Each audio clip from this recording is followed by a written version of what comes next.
Muito bom dia, meninos e meninas aí em casa. Eu chamo-me Gica de Deus Lima e é com toda a honra que eu venho dar-vos as melhores boas-vindas para esta que será a nossa primeira sessão, a nossa primeira teleaula de língua portuguesa para vocês aí em casa, meninos e meninas da nona classe.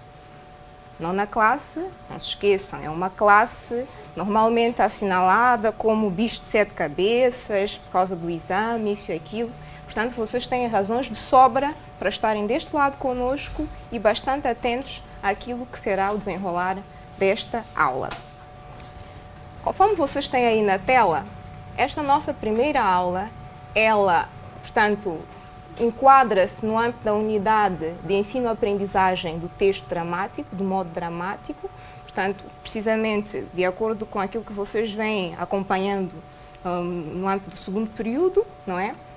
E nós vamos, portanto, ver o seguinte.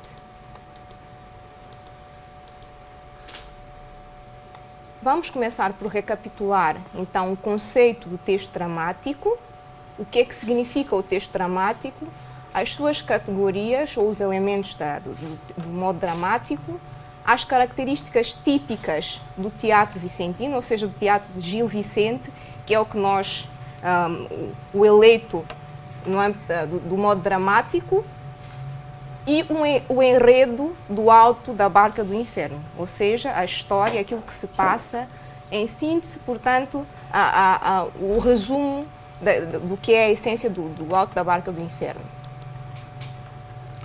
Em particular, nós nos atentaremos, portanto, à escuta e à análise da cena alcoviteira, portanto, que vocês também poderão acompanhar na vossa sebenta, no vosso texto de apoio de língua portuguesa, nona classe, das páginas 45 a 48.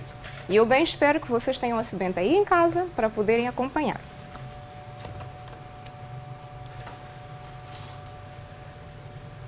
Texto dramático. Vocês deverão saber ou deverão se lembrar ainda que o texto dramático teve a sua origem na antiga Grécia. Ele era representado com o objetivo de, portanto, prestar homenagem aos antigos deuses pagãos. Conforme deverão saber, a Grécia era uma sociedade politeísta, portanto, veneravam vários deuses. Então, o texto dramático era encarado como uma oferenda a esses tais deuses. No âmbito dos dramaturgos, o que é que deverão saber? Que na antiga Grécia, os que mais eram, portanto, referenciados, os dramaturgos de maior projeção, eram eles o Sófocles, o Eurípides, o Ésquilo e o Aristófanes. Turma, o que é o texto dramático? Qual é o significado ou o que é que representa o texto dramático? Muito simples, devem saber que o texto dramático, portanto, é um texto que retrata uma história cujo objetivo, e aí é que está a principal diferença do texto dramático em relação aos outros modos textuais, cujo objetivo é, portanto, ser representado em palco, ao contrário, por exemplo, do que vamos encontrar no texto poético ou no texto narrativo.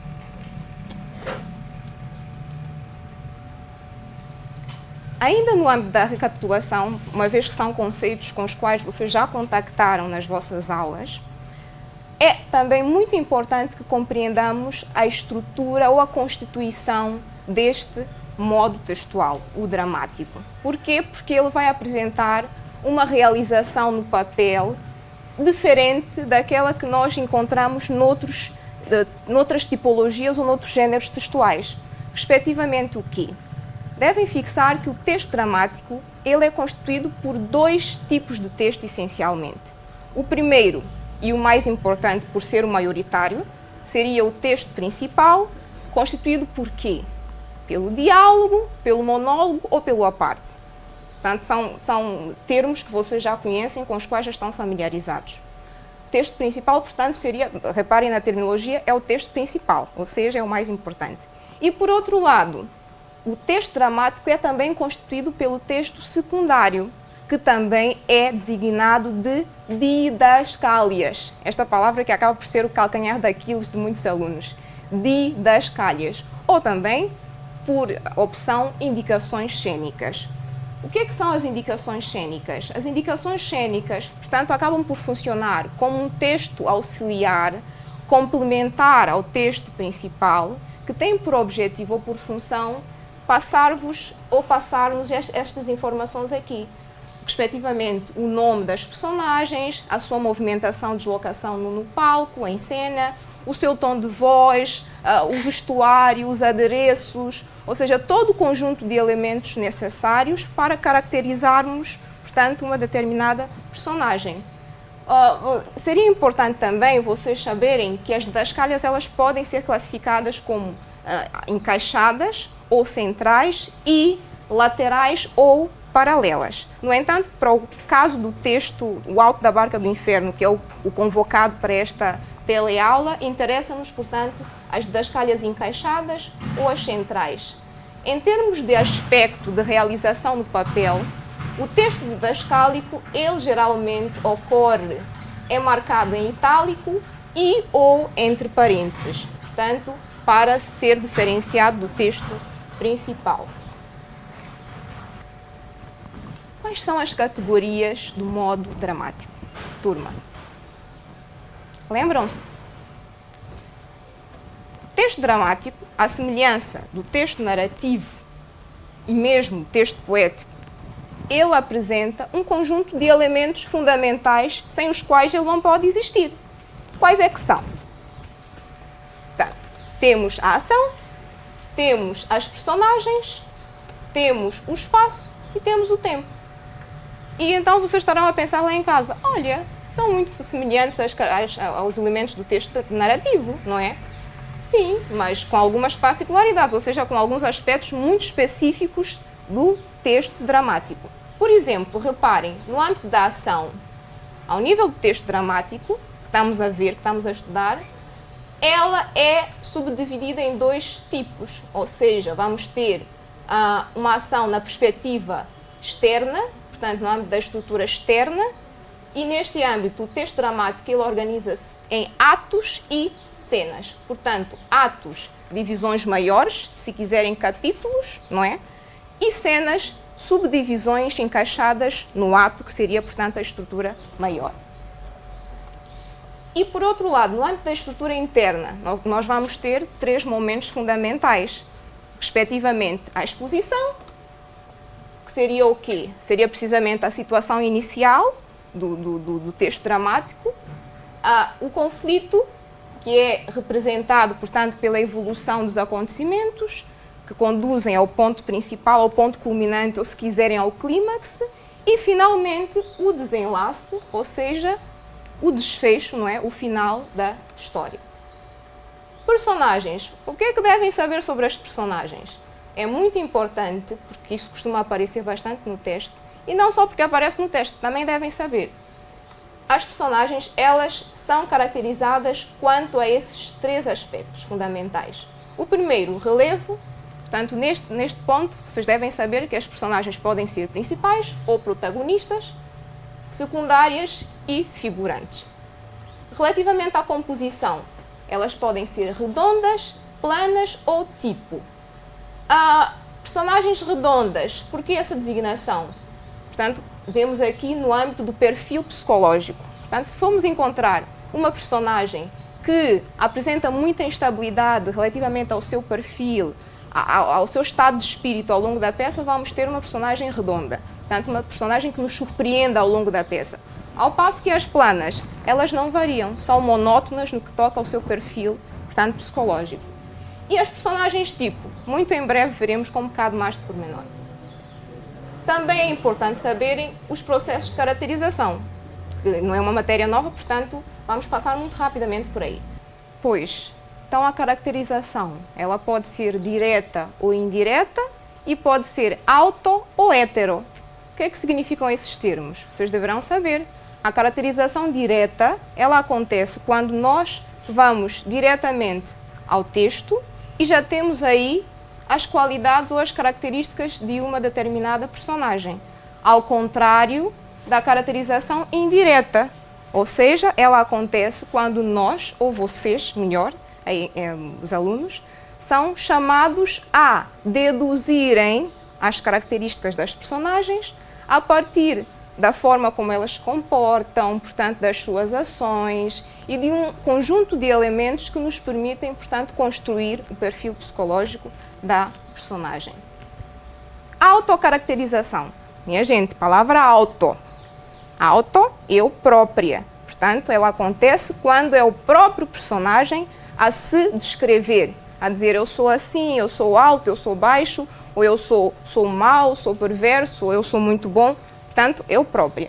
E a hetero, portanto, heterocaracterização seria o outro personagem, ou nesse caso a outra personagem, ou o próprio narrador, a nos fornecer indicações, características, elementos que nos permitam conhecer melhor a personagem, seja fisicamente, seja psicologicamente. E esses dois restantes aspectos aqui também são elementos fundamentais que nos permitem conhecer e entender melhor o texto dramático. São eles o espaço e o tempo. Com uma observaçãozinha, com um reparo, no âmbito do alto da barca do inferno, tendo em conta que nós vamos ver já com um bocado mais de pormenor, é um texto, trata-se de um texto alegórico, então aí o tempo e o espaço são, como quem diz, míticos, são fictícios, são espaços imaginários, não é? E, portanto, não podemos dizer com precisão que o espaço é este ou aquele. No entanto, podemos, portanto, tentar pensar que, por exemplo, o espaço de representação no alto da barca do inferno seria, portanto, o sítio, o local onde se desenrolam as cenas. E o espaço representado, portanto, seria precisamente o espaço a que se faz alusão.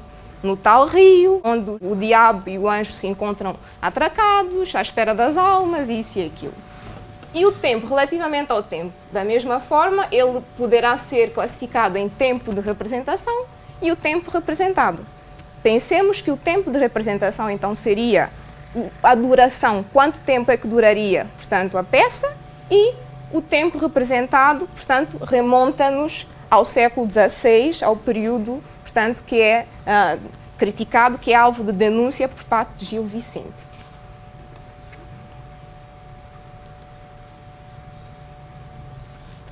Da mesma forma que todos os outros modos literários, este também não foge à regra. Também o modo narrativo, ele vai apresentar vários géneros textuais. Então, meus queridos meninos, estão a gostar da aula? Eu espero que vos esteja a ser útil, porque é este o meu papel aqui, é facilitar-vos a aprendizagem.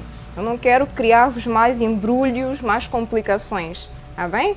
Por favor, deem-me um feedback se estão a gostar. Estão? Sim, senhora, eu acho que sim. Então vamos lá. Turma, o texto, o modo narrativo, o modo poético, pronto. Vocês sabem que eles apresentam géneros textuais. O que é que são géneros? Podemos dizer que o modo, portanto, é um bloco maior. Tentem visualizar o modo literário, seja ele o modo narrativo, seja ele o modo poético, ou seja ele o modo que estamos agora a analisar, que é o modo dramático.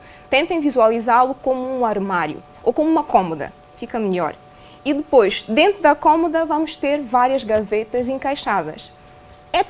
São precisamente estas gavetas que seriam os tais géneros textuais.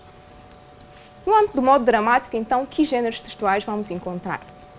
Então, vocês vão ter a tragédia, vão ter a comédia e vão ter um género híbrido que resulta, portanto, da fundição da tragédia e da comédia. Seria ele, portanto, a tragicomédia. Um bocadinho de piada, um bocadinho de pânico e vão ter a tragicomédia.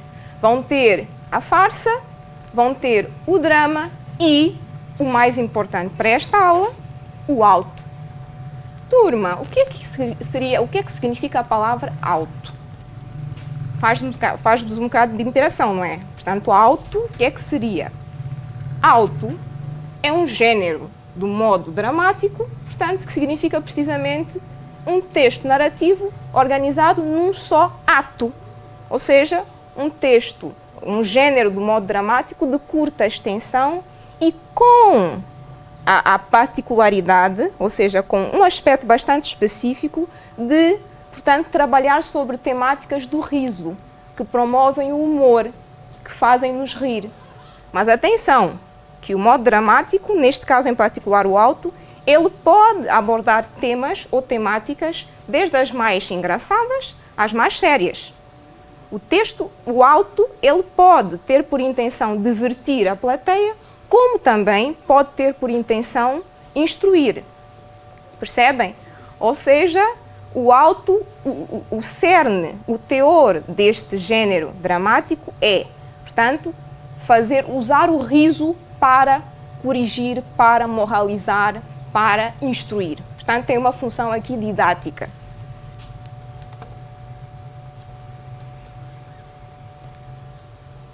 E para compreendermos melhor, turma, para compreendermos melhor o alto da barca do inferno, que é aqui o nosso objeto de estudo e de análise, então convém que façamos algumas observações. Portanto, observações, compreendamos aqui alguns aspectos importantes que nos permitirão contextualizar o auto, a obra. Portanto, devemos perceber, o que é que devemos de compreender? Devemos compreender que, primeiro, o Alto da Barca do Inferno, ele foi escrito pelo considerado o criador, o pai do teatro popular português. Chama-se ele Gil Vicente. Turma, reparem, Gil Vicente é uma figura de renome no âmbito do teatro, portanto, do drama, da evolução, da maturidade ou da maturação do drama português. Ele, portanto, criou o Alto da Barca do Inferno, também designado o Alto da Moralidade, precisamente porque tem por objetivo moralizar. Em que ano? 1517. Estamos a referir-nos aqui século, gente. Turma, século XV. Façam lá os cálculos, vocês aprenderam isso à história. Eu também ensinei no âmbito da língua portuguesa. Século XVI. Gil Vicente, ou o teatro vicentino, o teatro de Gil Vicente, portanto, ele se situa numa corrente, ou se quiserem, num movimento literário a que nós chamamos de humanismo. Este movimento literário, o humanismo, ele situa-se num período de transição entre a Idade Média, ou a época medieval, se preferirem, e portanto, o classicismo renascentista, ou seja, o Renascimento. Numa primeira fase, tendo em conta que vocês podem acompanhar aí no slide, o teatro vicentino ele resulta de um processo evolutivo, portanto, ele vai progredindo no que toca às temáticas, à qualidade, no que toca mesmo à estrutura. Portanto, todos os autos e todos os textos dramáticos produzidos por este autor, portanto, resultam de uma evolução ao longo de, portanto, algumas décadas. E vamos ver o seu teatro, portanto, organizado em 3 fases fundamentais. Percebem? São elas, portanto, a primeira, começando em 1512 e terminando, portanto, em 1514, sendo que nesta primeira fase o seu teatro vai sofrer uma grande influência do escritor, compositor, dramaturgo, poeta Juan de la Encina. Portanto, um famoso poeta e dramaturgo espanhol que, portanto, sofreu uma grande influência, portanto, serviu de modelo para a produção dramática de Gil Vicente. Num primeiro momento, conforme vocês têm ali. E num segundo momento, numa segunda fase, portanto, de 1515 a 1517. E este é que será o boom, digamos assim, da carreira de Gil Vicente. Por quê? Será o momento em que Gil Vicente há de lançar, há de publicar, de encenar as suas melhores obras dramáticas. Mais concretamente, O Alto da Barca do Inferno, que faz parte de uma trilogia de barcas. Trilogia, como assim, professora Gica? Por se chamar trilogia, portanto, temos um conjunto de 3 autos. O Alto da Barca do Purgatório, o Alto da Barca do Paraíso e o que nos interessa para esta aula, o Alto da Barca do Inferno. Nesta segunda fase, vamos encontrar um teatro, um Gil Vicente mais descontraído, mais popular e, ao mesmo tempo, mais satírico. Mais satírico, satírico significa o quê? Satírico significa, portanto, um teatro de crítica, um teatro de denúncia, um teatro de chicote. Está bem? E é esta a fase em que nos vamos centrar.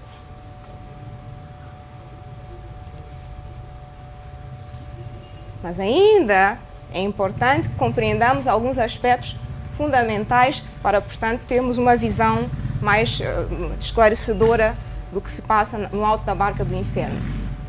No âmbito estrutural, vocês já puderam reparar, e eu espero que estejam a acompanhar aí na sebenta em casa, que o Gil Vicente ele adota um estilo de escrita que para um texto dramático é ligeiramente, particular, peculiar, não é? Ele escreve o texto dramático em forma de poesia, ou seja, a sua escrita, ele adota o modo de versos, portanto, a forma de poesia, e utiliza rimas. Também tem preferência pela chamada redondilha maior. Professor, eu já não me lembro, o que é isso de redondilha maior? Ah, sim, eu já me lembro. Redondilha maior são versos, portanto, com 7 sílabas métricas. Se há maior, há menor, vocês já estudaram, portanto, tem apenas 5 sílabas métricas. Portanto, ele tem preferência por sílabas, ou por versos, perdão, com sílabas, 7 sílabas métricas. Ele utiliza no seu texto um português arcaico, e isto é bastante visível, não é? E vamos ver já a seguir com a alcoviteira, portanto um português um bocado recuado no tempo, ainda com aquele formato um bocado difícil de compreender, mas que não será problema nenhum, porque nós aqui temos uma ferramenta de vocabulário bastante boa na sebenta, temos todo o apoio necessário para desbravarmos aqui o alto da Barca do Inferno sem problemas nenhuns. Turma, é extremamente importante e por isso é que eu repiso este aspecto, o caráter, o teor satírico do alto da Barca do Inferno. Ele faz um retrato como nunca se fez da sua sociedade. E neste retrato, reparem que ele não poupa a ninguém. Ele não poupa nem os fidalgos, a nobreza, não poupa a burguesia, não poupa o clero. Reparem, o clero, a própria igreja, é alvo de ataques do Sr. Gil Vicente, e nem mesmo o povo, o coitado do povo, mas que também faz, portanto, acompanhado de vícios e fraquezas. E, inclusive, eu tenho conhecimento que em um dos seus atos ele se critica a si próprio. Portanto, ele não poupa a ninguém. Tudo leva chicotadas no alto da Barca do Inferno. Isto é bastante curioso. Portanto, é um autor bastante honesto e frontal nas suas críticas. Mas honesto e frontal, cuidado, porque a estratégia que ele utiliza é que é a mais curiosa. Ele usa o riso, o humor, a piada, precisamente com esse objetivo. Portanto, ele faz um jogo de cintura bastante inteligente.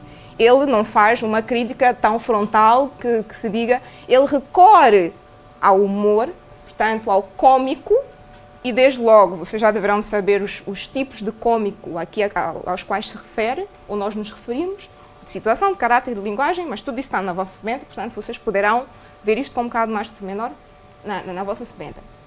Portanto, o interessante no âmbito do teatro vicentino é que ele utiliza a piada para chicotear a sua sociedade. E acreditem, não ficou na sua sociedade. O teatro vicentino é de caráter atemporal, ou seja, ele também se aplica aos nossos tempos. Ou seja, se vocês forem fazer uma análise atenta, aliás, um bocado mais adiante, depois de vermos a cena alcoviteira, vão ver que o que ele diz, as críticas que ele lança, a descrição que ele faz, é perfeitamente aplicável à sociedade dos nossos tempos. Ela encaixa-se como uma luva na nossa sociedade de hoje. E por isso, este teatro tem uma função didática. Qual é ela? Vocês devem se lembrar perfeitamente bem desta expressãozinha aqui. É muito comum aparecer nos testes e nos exames. Ridendo castiga-te mores. Isso é o quê? O que é isso, ridendo castiga-te mores? Que palavra é essa? Que expressão é esta? Hã? Turma, ridendo castiga-te mores. Ponham-se lá a processar. De onde é que isso sai? Ah, sim senhora, é isso mesmo. É uma expressão latina, não é? Que significa o que vocês têm a seguir. A rir castiga-se a moral.